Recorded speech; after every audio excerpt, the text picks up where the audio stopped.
Hi everybody, this is Miss Erica from OT.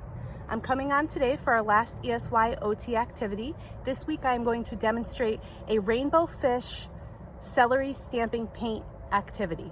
So all you need for this activity is a piece of paper. You can either print out a fish or draw one of your own. Some celery cut up into pieces. You want one piece for each color of paint you're going to do.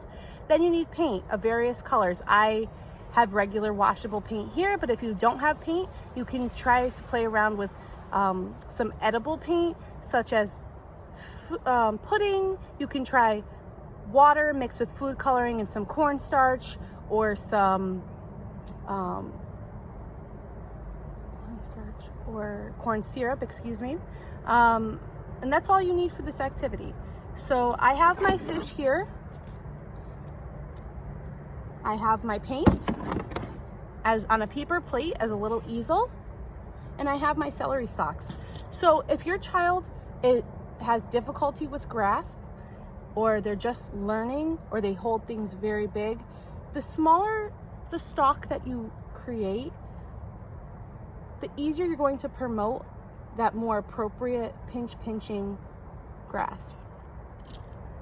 But if your child does have difficulty and you want to start with something larger to give them more room, you can use a larger stalk. So you would take your fish, okay? You're going to take your fish and you're going to take your celery. You're going to take your celery and you're going to dip the crescent side into your paint, whatever color you're going to do. And then you're going to do a row. My paint has kind of mushed here, of scales.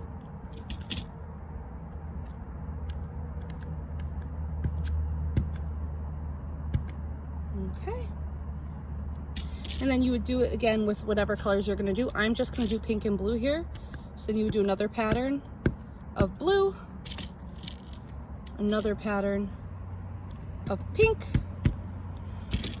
This is a great activity to work on hand-eye coordination. You have to stamp with one hand and then look and target where you're going to get your paint onto the fish.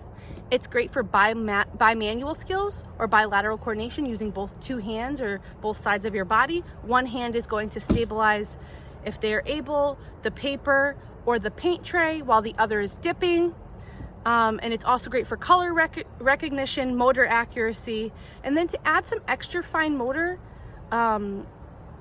challenges here, you can add in coloring the fish first with crayon, staying within the lines, or just scribbling or making any marks onto the paper.